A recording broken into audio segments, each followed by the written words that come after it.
नमस्कार, TNN 24 news में फिर एक बार आपका स्वागत है। मैं हूं रियाज शेख। हम आज फारूक नगर टेका फारूक नगर में हैं, जिसे बाग भी कहा जाता है। आज हम अगर बात करें संविधान की है, मुझे इस जगह आकर मिनी शाहीन बाग की याद आ रही है। जो मौजूद है कि ये महिलाएं बेमुद्दत धरने पे बैठी है। आइए हम उनसे कुछ बात करेंगे कि CAA और NRC को लेकर क्या कहती हैं। सीमा नाम है मेरा। मैं मोदी जी का शुक्रिया अदा करना चाहूँगी कि मोदी जी ने हम लोगों को, सबको, आप देख ही रहे होंगे, यहाँ सबको एक प्लेटफॉर्म पे लाके खड़े कर दिया। आप सभी जानते हैं, आज तो पूरा देश जानता है कि मुद्दा क्या है। मुद्दा है NRC, CAA, NPR। Modi ji, आप NRC, CAA, NPR जितने भी आपने बिल लागू करे हैं वो वापस ले लो। आपसे रिक्वेस्ट है मोदी जी, आपने ये नारा दिए थे बेटी बचाओ बेटी पढ़ाओ, बेटियों ने पढ़ लिया है, बेटियां अच्छे से समझ गई है। अब आपसे रिक्वेस्ट है कि आप ये वापस ले लो, नहीं तो ये धरना ख़त्म नहीं होगा। गांधी जी ने जो बहुत साल पहले एक सपना देखा था कि भारत एक ऐसा भारत होगा जहाँ सब धर्म के लोग सब एक साथ रहेंगे। उनका सपना आज फिर एक बार साकार हो गया। हम सब साथ हैं। सिटीजनशिप किसी को रिलीजन के बेसिस पे ना मिले, ये हमारी मोदी जी से रिक्वेस्ट है कि मोदी जी, मैं आई एम सॉरी बट मैं एक बात कहना चाहूँगी, जब तक इलेक्शन चालू थे तो हम सिटीज़न थे, इलेक्शन हो गए तो हम सिटीज़न नहीं हैं। ये क्वेश्चन आप लोग प्लीज़ वायरल करें कि मोदी जी तक के ये बात जाए। मोदी जी, आप एक बात बताइए, जब तक उनसे ये क्वेश्चन है मेरा, आज किसी से नहीं, मेरा उनसे ये क्वेश्चन है कि क्या है। आप हमेशा एक बात कहते हैं बेटी बचाओ बेटी पढ़ाओ। जामिया में बेटियों को इतना बुरी तरीके का मारा गया जब मोदी जी कहाँ थे? जब बेटियां बचाओ बेटियां पढ़ाओ स्लोगन कहाँ था? जब देश में से किसी को याद नहीं आया कि बेटियों को बचाना है, बेटियों को पढ़ाना है, जब किसी को याद नहीं आया। हम सभी इसीलिए यहाँ पर बैठे, इसीलिए बेमुद्दत यहाँ पर बैठे हैं हम कि आप लोग ये जो धरना है ये जब तक ख़त्म नहीं होगा, जब तक Modi ji NRC, NPR, CAA ये बिल वापस नहीं ले लेते।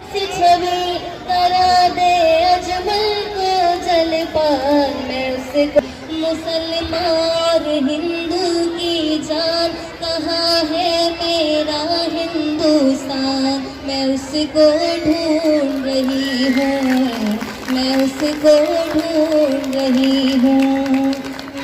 वो प्यारी प्यारी आज़ादी, वो लहलहाती आज़ादी, वो झूमने वाली आज़ादी, सुन ले मोदी आज़ादी, सुन ले आज़ादी, जो तुम ना दोगे आज़ादी हम लेके रहेंगे, आज़ादी हम छीन के लेंगे आज़ादी।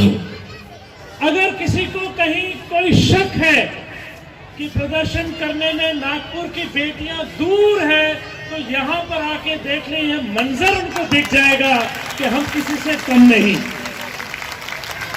हम भी वो दिल रखते हैं, वो जज्बात रखते हैं, वो दिल्ली के शाहीन बाग से लेकर लखनऊ, पटना से लेकर हैदराबाद और बेंगलोर से लेकर यहाँ जो हमारी जोरदार शेरनियां यहाँ बैठी हैं, उन शेरनियों को, वहाँ जो बैठे हुए दो खास लोग हैं, उन्होंने देखना चाहिए, उनको समझ में आ जाएगा सही, खरा और सच्चा हिंदुस्तान कैसे होता है।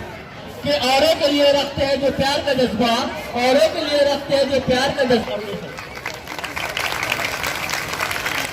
जब जुल्म करेंगे सत्ता के हथियारों से, इनकलाब मुस्लिम सिख ईसाई,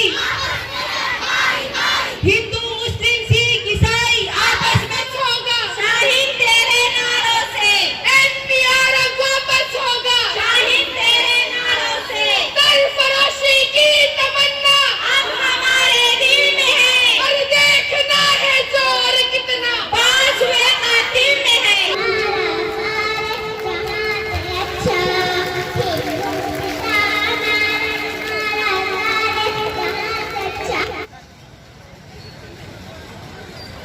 नमस्कार, TNN 24 न्यूज़ में फिर एक बार आपका स्वागत है। मैं हूं रियाज शेख।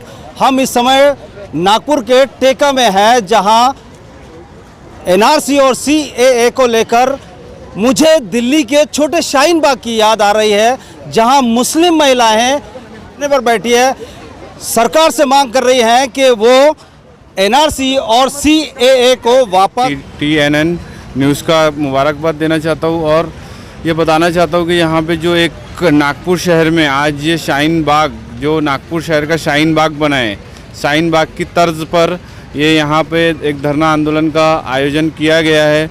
नॉन स्टॉप धरना आंदोलन है और इस शाहीन बाग की तर्ज पे जैसे हमारी माँ बहनें शाहीन बाग दिल्ली में बैठी हुई है, वैसे हमारी माँ बहनें यहाँ पर आ रही है, जिसमें उनका अच्छा पुरजोर एहतजाज वो कर रही है यहाँ पे आके।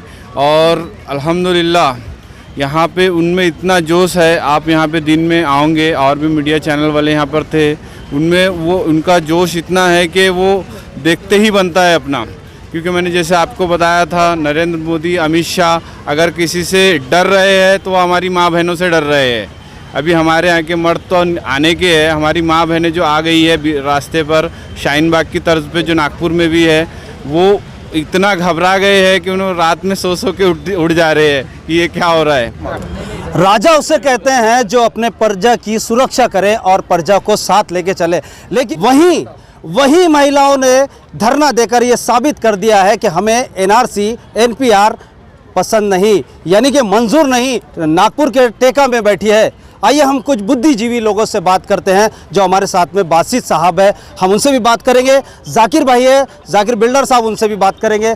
हम रंगूनवाला जी से भी बात करेंगे और इनकी राय लेंगे कि ये बुद्धिजीवी क्या कहते हैं। क्या सरकार इस बात को मानने के लिए तैयार है या नहीं। और मिनी शाहीन बाग ये बन चुका है। और इसके अलावा मैं देख रहा हूँ कि भारत के अंदर में हर बड़े शहर के अंदर, कस्बे के अंदर शाहीन बाग बनते ही चले जा रहे हैं। और ये जो उसके अंदर में जो है महिलाएं प्रोटेस्ट कर रही है, महिलाएं जो है वो आंदोलन कर रही है। वो महिलाएं जो अपने घर नहीं छोड़ा करती थी, घर की जीनत हुआ करती थी, आज वो रोड पे निकल के रैलियां निकाल रही है, धरना आंदोलन कर रही है।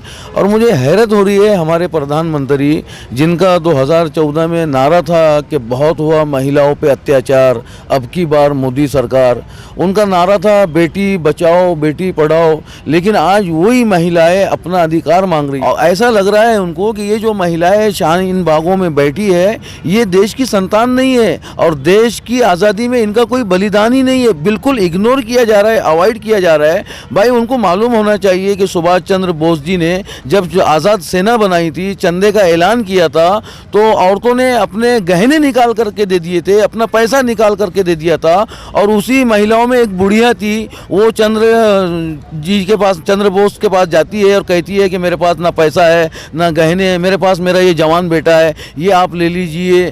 तो सुभाष चंद्र बोस जी जो है उस जवान बच्चे का, बुढ़िया का हाथ पकड़ते हैं, महिला का, उसको मंच पे लेके जाते हैं और ये कहते हैं कि किसी को अगर भारत माता देखना है तो मेरी इस माँ को देखे। चलिए हम आगे बढ़ते हैं, बात को आगे बढ़ाते हुए चलते हैं। जाकिर भाई हमारे साथ है। जाकिर भाई से मेरा पहला सवाल ये रहेगा कि जाकिर भाई अभी 3 दिन में 3 बार हमले शाहीन बाग में हो चुके हैं महिलाओं के ऊपर में, क्या कहना चाहेंगे आप? असल में मोदी सरकार की साजिश है कि इस धरने को बदनाम करना, इस जो मुहिम है इसको बदनाम करना, डराना धमकाना।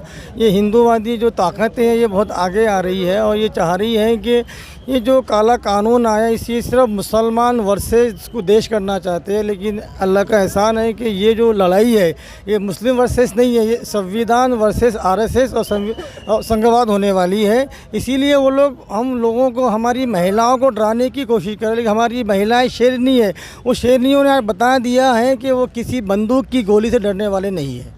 रंगूनवाला जी से भी बात करेंगे। रंगूनवाला जी, देश के गद्दारों को गोली मारो सालों को, ये साफ गोडसे और सावरकर की सोच के लोग बैठे हुए, ये कभी नहीं चाह रहे कि ये देश सेकुलर राह के ऊपर में जाए। क्योंकि सावरकर ने अपनी 1927 में जो किताब लिखा था, उसने उसी समय ये लिख दिया था कि इस देश का संविधान जो है वो मनुस्मृति पे चलना चाहिए। मगर मैं उस समय के जो हमारे जो बुज़ुर्ग लोग थे, उन्होंने बाबा साहब अम्बेडकर ने और साथ में मिलकर इस देश को सेकुलर संविधान दिया और आज ये जो देश है सेकुलर संविधान के ऊपर में चल रहा है। मगर सरकार में जो लोग बैठे हुए हैं उनकी सोच वही है। अनुराग ठाकुर एक पब्लिक मीटिंग में कहता है कि देश के गद्दारों को गोली मारो सालों को। मैं आपसे कहना चाहता हूं आपके माध्यम से सरकार से, क्या ये जुमला अगर कोई मोहम्मद या कोई मुस्लिम अगर बोल देता था उसके साथ में क्या सुलूक होता? आपने उसको आज सरकार में बिठा के रखा है और उसके बाद में हुआ क्या? उसके बाद में उसके बयान देने के बाद में 30 तारीख को जो अपना गांधी जी की पुण्यतिथि का दिन था, उसी दिन एक गोडसे की सोच का आदमी वहाँ से निकलता है और जाकर जामिया के स्टूडेंट के ऊपर में गोली चलाता है। आप इस देश को क्या देना चाह रहे हैं? उसके बाद में दूसरे दिन शाहीन बाग के अंदर में कुछ लोग जाकर बंदूक लहरा के गोलियां चलाते हैं। कल फिर रात में जामिया के अंदर में दो गोलियां दागी गई।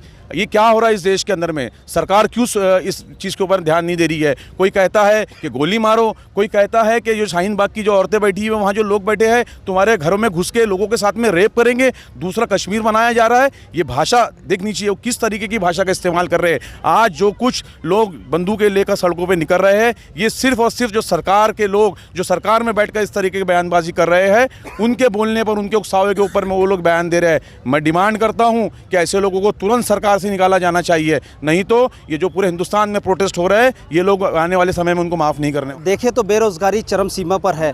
देश में बेरोजगारी बिल्कुल, बहुत रोज़गार नहीं मिल रहा है। कहीं बच्चे, नौजवान बच्चे जो है वो रोज़ी रोटी उनकी हो नहीं रही है, किसी तरीके का उनका रोज़गार साबित नहीं हो पा रहा है। कैमरामैन संजय तिवारी के साथ रियाज शेख, TNN 24 न्यूज़, नागपुर।